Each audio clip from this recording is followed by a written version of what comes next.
Live. Ashley Brundage, thanks so much for joining us on the ROIinU Career Success Tips show.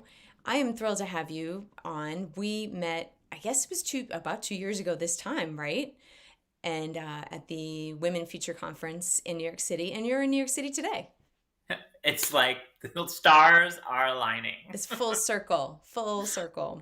That's awesome. Tell me a little bit about what you're doing in New York City. So I'm here for an event for a chamber of commerce, and then of course while I'm coming, it's like let me plan a bunch of meetings and a bunch of events, so that way I can talk about my newly published book and I can talk about my empowerment leadership course. And then tomorrow morning, I'm actually boarding a cruise to Bermuda. Wow. Awesome. And I'm gonna because I'm actually entering into a partnership with Royal Caribbean Cruise Lines and Helms Briscoe Cruises, and we're gonna be hosting the Voyage of Empowerment. You heard it here first. Holy smokes, that's amazing. That's going to Yeah, be so so great. yeah, that's gonna be November 12th, 2022. So mark it on your calendar now because I'm going to be putting it out there on social media, which is going to be really exciting. And then I'm doing another cruise in 2023. So I've signed a deal for two cruises. That will be Yeah. fantastic. Now, I know it's still a little bit under development, but what are some of the things you're going to be focusing on the empowerment cruise? Yeah, so the Voyage of Empowerment, it is going to be an immersive experience that's going to be fun and empowering at the same time. And if you think about this world that we live in, right? Airlines are back, hotels are back, bars and restaurants are back. The cruise line industry really needs our empowerment. So, what better empowering way than to have a conference on a cruise ship? So, I'm going to feature guest speakers, and I'm going to have empowerment based activities that'll align to my 10 empowering actions to create change for other people. That's the framework for my Empowering Differences platform. And there's going to be some empowerment accountability sessions. You're going to be paired with someone on the cruise who's going to actually be your empowerment partner in your mission. So it's going to be really exciting. Wow, that is fantastic. And Bermuda is an amazing place. They have a crazy right near where the cruise ships pull in is this really awesome golf course that is like The a St. mini golf Regis. course. Well, no, the mini golf course is Oh, the amazing mini too. golf Yeah, course. it's super super fun. Really Yeah. really fun and cool. And the best place for sunsets.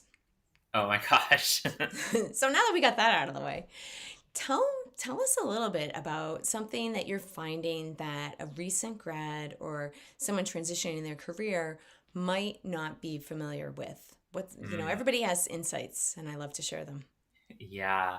I think this world of DEI is something that people are familiar with, but to get to the real core of why it's important, the secret behind the sauce, is that the words diversity, equity, inclusion are very polarizing. So for a recent grad, I would say to you, focus on the actions that you're going to do to make a measured impact. Mhm. And so ultimately, if you're about providing ROI and what you really want to do is you want to get past the monikers. All right, so we use diversity, equity, inclusion, we use empowerment sometimes as a buzzword. And we have to remember that empowerment is about power and authority for people, right? So you Mhm. have to have all three of those, right? The meant part of empowerment is someone else. So I love if that. you're thinking about getting into this world and getting involved, any corporation that you go to is going to have a DEI program now. Now, granted, Mhm. it might be one person, but at Right. the end of the day, you have to know that you're ready to roll your sleeves up and do the work. That's cool. What does that work look like for someone who's relatively new to the workforce? Yeah, I mean, I think obviously showing up is an easy thing that people can do, but you use all the actions. So my framework of empowerment, my four empowerment steps, lead you down this path of being ready and armed to take the action. And then I outline 10 actions that you can do to make a measured impact. And so that could be educating someone. It could be creating an inclusive culture by sharing your story. It could be communicating to other people. It could be motivating someone. It could be influencing someone. These are all kind of some of those actions that drive that change. And all really, really important work. I think, and one thing we just talked about briefly that I think would be interesting is to talk about generations. And Mm, I can remember when I went to college. We did a lot of racial diversity training and sensitivity and all, a lot of important work. And then when I went to the workplace, it was not like that. um, so I just wonder what tips you might have, or maybe you can unpack a little bit what that looks like from the perspective of somebody who has had a lot of education and training, but now you're kind of going back in time almost. mhm. Or forward in time. Yeah, that would be good too. Yeah. Well, I mean, I just think that like we oftentimes overlook age as one of our 10 most common differences that we hold as humans. It's something that we all have. It's a number, right? And it's really trackable. So you know the impact that's being made because you know how old someone is because it's a data point that exists, especially in organizations because you're typing in a birthday Yeah, somewhere sure. along your journey. But that's why I think so. My framework and my research that I spent 8 years doing around those differences. So, age, of course, was one of those 10 most common differences. What I found ultimately from my research was the actions. So, like I just mentioned earlier, around the actions and outlining which actions are you are going to prioritize, you have to do that. So through my research, we prioritize the list of actions that can actually impact through age, whether that be older, whether that be younger, whether that be someone the same age, right?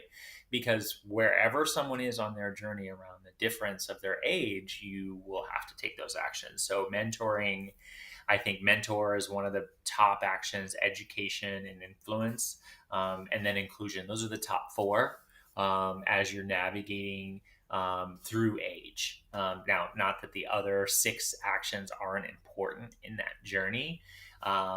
It just that's what I found in the research were the actions that made the most impact through that difference. I love it. That's really fantastic. And it's always good to have a framework, right? Because you're not just brainstorming and randomly grabbing things out of thin air. you Right?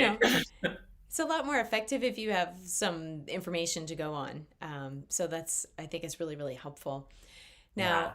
Now, one question that I have is about cultural fit, and that's come up in a lot of these episodes with, especially my recent grads, my alumni, intern alumni is what I call them. And in terms of cultural fit, what advice do you have for someone who's job searching to maybe identify cultural fit? Like it's so amorphous. You've done a lot of research and I think put some parameters around some very amorphous thoughts and feelings. So, do you have any advice if someone's thinking, okay, I'm graduating and I'd like to work someplace that has some qualities like Right. diversity and inclusion? What are some questions that they could ask or I methodology think that that you they should put use? all the pressure on that organization, honestly. Okay. Because it should never be square peg round hole. Hmm. Oftentimes we immediately, like as humans, we immediately think that I want that organization to hire me. Yeah. And if that's the way that you go into that, you're going to fail. Mm.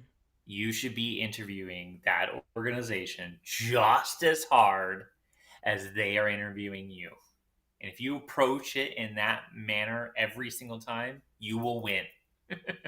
You will totally win because they're going to see how prepared, they're going to see how articulate you connected all the dots, how you asked such important questions, how you challenged them. They're going to know the kind of person that they're getting right off the top. And so don't ever change who you are for an organization, a corporation, a nonprofit, or any other human on this planet either, for that matter. Um, you are who you are for an exact reason. You know all the things that make you who you are, and you want to highlight whatever it is that is your biggest difference, the item that you think that is your biggest perceived weakness, that might be one of your 10 most common differences that you have. That's the item that you should immediately start pouring all the empowerment into. And that's the one that you want to highlight the most, because in this world, especially after George Floyd was murdered, this is the moment in time where you can be able to say whatever you have to say to highlight the things that make you unique, because that's the difference. That's I think really good advice and very counterintuitive and probably counterculture even in terms of Mhm. what, but I feel like the time is right now because there's such demand for quality people. And I would say for most employers, there's a lot of mutual respect that needs to go into that relationship. It's almost like a marriage, right? You Mhm. need that mutual respect, and you don't want to go into that acting like you're something that you're not, because eventually that comes out. Yeah. Yeah. Um, Oh gosh, yes. so I I mean, think, well, this work is not going to be easy. It's not easy to be a champion for diversity, equity, inclusion, because those three words, as I mentioned earlier in our stream, are very much you're shaking the earth in essence. They're very triggering words for people. Not everybody in an organization is going to be jumping up and down for the DEI program. mhm, Okay. But if I were to tell you that you had an opportunity to sign up for a leadership opportunity in an organization, and I'm telling you this because ultimately I think diversity, equity, inclusion has a major branding problem. We have a yeah, huge marketing mhm, problem for diversity, equity, inclusion, because the word diversity scares people, and now because and then equity definitely scares people, and then inclusion, which is a great action, that scares people now too, because it's always linked with those two other words. mhm, mhm. So if we were to say leadership opportunity, Right. think about the demographic of the people who will show up for leadership opportunity, and picture who you think will show up for that. And then that will tell you why we have this branding problem. I think it's fascinating because I thought a lot about messaging, obviously, in every moment. Even when I was in high school, I'd watch commercials and I'd say, "Who's that supposed to be for?" Like Yeah. there were ads that were clearly destined for a high school student that just did not meet the mark because it was written by people who are my age now, probably, right? So, I mean, it's just really interesting to think about that and to think about who your intended audience is and how they are going to receive it, because you do have to work within a structure, whether you like it or not. That in order to, I think, in order to make change, there's different avenues, and you can't always go go full blast, right? In terms of, especially when you're talking about moving a culture and moving individuals in a mass media kind of way, that's very challenging to do. And you see this a lot in the COVID communications that have come out. Mhm. That, I find generally, widely speaking, that they tend to be less powerful than I would have hoped. But I think that it's giving people the opportunity to engage on a more personalized basis, Mhm. and that way you're able to. It's very interesting how a movement exists and what the impact of that movement is, and then what individuals can do to help move that movement past the initial scare, I guess. Yeah, yeah, well, and also where you are on that movement, because Hmm. like you're jumping onto something that the train's been literally been moving. Yeah. Okay, so it's not going to stop for you. Yeah. and you have to find your way to pry the door open. And I'm like thinking about being on the subway earlier today, right? Yeah. It's like, and I took the express train, Oh, but yeah. it's not always going to be an express train. Exactly. Yeah. No, Yeah. I think that's a good point too, in terms of the, especially the larger organization that you're working for or with, that those doors pry open very slowly, and the train moves much slower than probably most people would like. Yeah. And sometimes it goes in reverse and then it breaks down too. Mm. Hmm. And then sometimes the train doesn't show up when it's supposed to show up either. Yeah, 100%. I think that these, and it's so funny to speak in this metaphor because it applies to almost everything. Yes. Whether you're job hunting, whether you're having a workplace conflict, whether you're trying to make it be the change agent in your, in your community, in your life. Yeah, there's just, but sometimes there can be more of a like a slingshot effect. Yeah. Yeah. Oh, yeah. And I mean, and in fact, but only if you make the slingshot effect happen.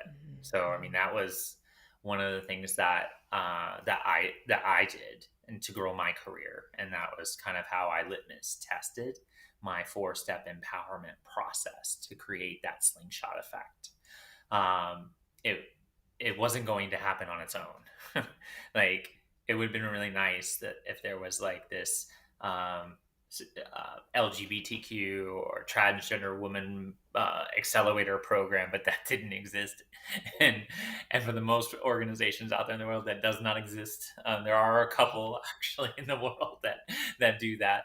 Um, but I had to create that domino of effect, and I had to influence. I had to take all my empowering actions, but I really had to do the 4-step process to get to where I could create that the role, the ultimate job that I wanted in the financial services industry. I think that's really fantastic. And, somebody has to do the work, right? And you're the Yeah. person who stepped up and did it. And I think that's amazing. Well, but remember that ultimately in the 4-step empowerment process, it starts with you. Hmm. Right, just like ROI starts with you. Yeah. And so that means you need to go to empoweringdifferences.com right now and click on the little button that says self-assessment, and Oh, then for cool. free you can download my self-assessment. And that is step one in your empowerment journey to make that kind of effect happen. The self-assessment is literally going to be something that you own. You don't have to report it back to me. You hold it. You're the owner of your own empowerment journey. And you ask yourself these questions that are ultimately going to get you to know yourself and know your comfort zone, your privilege, your empowerment of others, and then digging deeper around all those 10 most common differences that you hold on to, and where you fit into the world. And then that is going to put you on your path to the rest of the empowerment steps. I love that. Assessment tools are so informative and helpful, and especially when you're talking about, privilege, bias, all those things, because you don't know the framework from which you're operating, right? It's hard. You can't flip that very well. Yeah. The mirror only reflects what the eye is willing to see. Yeah, yeah. And This is it's, why it's so important. I mean, it literally is important for you to be able to litmus test where you fit into the world. Is really, I mean, that's, and also when you do download the assessment at empoweringdifferences.com, you please save your assessment with the date that you start to fill it out in, oh, in good the in idea. the in the headline of like what you name it. Oh, right. Name it When you're downloading the empowerment document. assessment and December 8th. Yeah. Okay. If you start filling it out today, because what you know today about yourself will only be relevant for you today. Hmm. Every day that you go, you acquire new information. You uncover new things about yourself. You maybe break down a barrier or a bias or a privilege, or you acquire a privilege. And privilege is not a bad word. So let's make sure that we get that out there too. Hmm. It Hmm. actually is literally a good word depending upon how you use it. Yeah, I like to think of it more as availability of opportunities. Mm, I think that that is. I, I understand. I understand the philosophy behind privilege, but I think if you're trying to get the privileged people to understand where you're coming from, it's important to speak in terms that they can grasp in a way that they may be more receptive to it. And I think, yeah. the idea of openings and opportunities and availability of opportunities kind of says this to me. Obviously, I'm a white woman, so like I have my bias around that, I have my framework. But just from a communications standpoint, I understand the point. I just think if you're really trying to tell, you know, a wide spectrum of people and trying to explain what the problem is, explaining it in a way that makes them automatically defensive is not really in your best Yeah. interest. Well, the moment you say the word privilege, they're immediately going to get defensive because of the branding problem that exists around that word. Yes, yes, Yeah. 100%.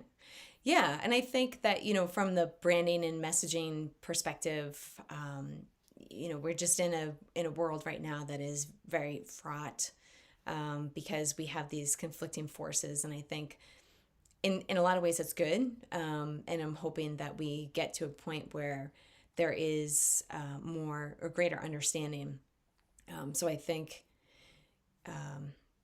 conflict in a intellectual way can be helpful, can move things forward, if it's done, in a respectful way. And I think it's really challenging. Even before COVID hit, there were some conversations that were happening locally here in Rhode Island, and it was very very interesting, to kind of get a sense of like just where people were at to speak freely about their comfort level with people who were different than them. Hmm. And it's interesting because these are adults, and you think, okay, again, when you think about what happens on a college campus and how much focus there is on diversity and inclusion, and then there's this entire generations who didn't benefit from that. So how do you bring those Well, people around? they just know it as something different. That Mm-hmm. they know it as affirmative action. Right. Or equal opportunity employment. I mean, they just know it as something different. I mean, diversity and inclusion, what it is today, has been around for 40 years. So Mm-hmm. it's changed its title, and as it keeps changing its title now. So I mean, there's that. Yeah. Well, let's talk a little bit more about the empowerment piece, because I think that that's something that is widely applicable, even in terms of marketing and messaging and how you equip people. I'm a big fan of education and using that as a tool to empower people. I think it's really important because, awareness only goes so far, and giving Yeah. the tools, the teach to fish model. I'm like that with my clients, through my agency, ROINU. That's what we're all about, is teaching skills that are empowering, so that you can go out and work in the digital field, which you don't need to have an IT degree or an engineering degree to have a pretty successful career making a good salary. But there are things that you need to know so that you can jump in and really learn, because the field moves so fast that, let's say you took a digital marketing class one semester in college, like that's just not going to cut it, unfortunately, even if it's layered on top of a marketing background.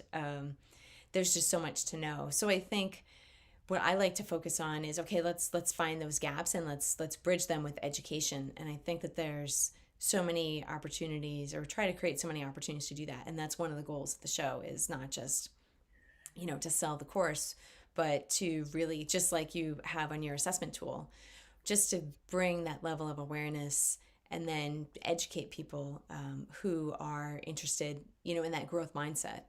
Yeah, well, and that's honestly why the other steps of my four-step empowerment process address that, right? So know yourself, and then step two is to know others, and that of course connects to your market research, and why it's important to know who your potential customer is, who your potential employer is, but also who are the other people that exist in this world across those 10 most common differences.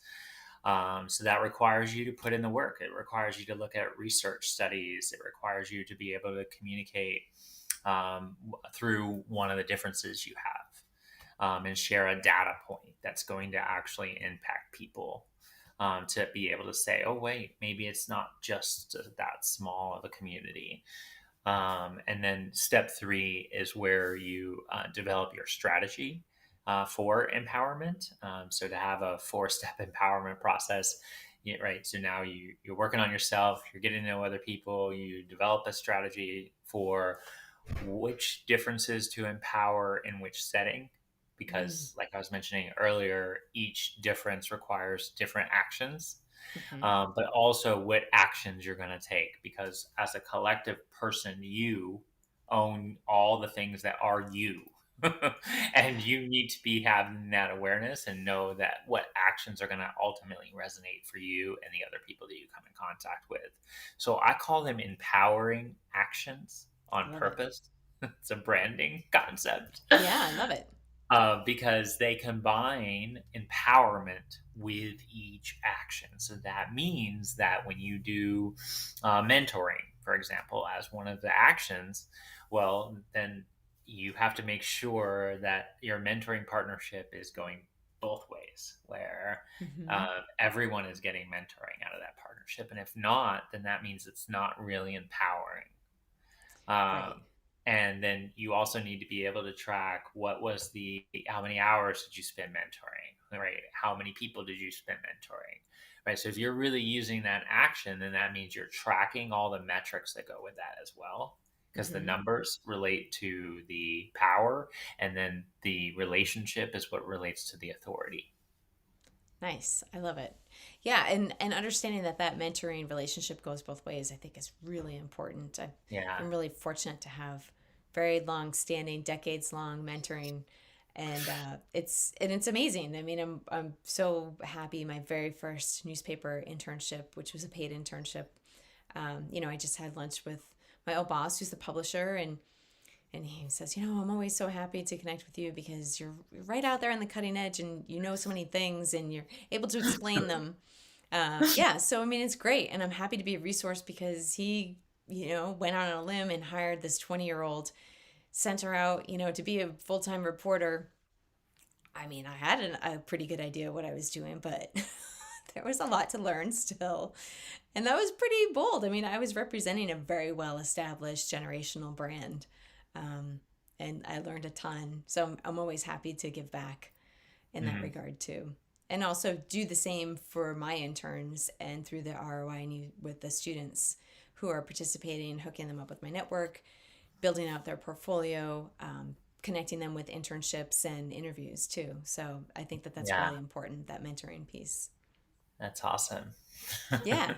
Yeah, it's super fun. I love it. I mean, I've been mentoring interns ever since I launched my business 13 years ago. So it's been really great to see them grow and be really successful in their careers and get to a point where they don't really have to look for jobs.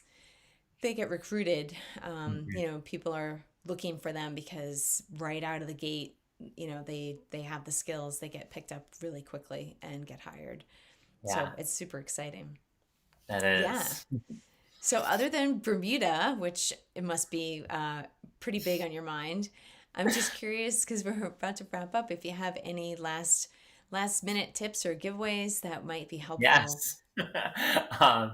So, anyone who's interested in learning more about my four-step empowerment process and the corresponding resources that go with those. So, the assessment, obviously, I've given that to everyone who's watching. Um, but the book is my resource. This this book that's right over my shoulder here. Yeah, there you go. I There love we go. it. There we It's go. a There great it is. cover. Um, that's the resource for step two in knowing other people, because it features my 10 member empowerment panel that I formed to help me to know other people who are different than me. And Love then it. for developing your strategy, I published this workbook over here. There we go. Um, and the workbook helps you to build that strategy to empower your differences. And then I also created a online learning platform that you can enroll. It's an online leadership course that you can take right on my website at empoweringdifferences.com. And so that course is it's a full learning system. It has 6 hours of video content. There's a professional development plan. There's an outline. There's up to 40 hours of professional development credits that you can Wow. earn if you pass the quiz and get a certificate. Nice. Um, but yeah, it's a really great resource to help you really connect on your empowerment journey. And if any of the users want to use coupon code EMPOWER on my website, you'll save 25% on any purchase that you make, Awesome. um, which is always fun. Yeah, right. Uh, So that would be the book, the workbook, or the course. Yep. And yeah, any of Love it. those remaining three resources that you can do. The course comes with everything. It's a full inclusive Oh, great. platform. Okay.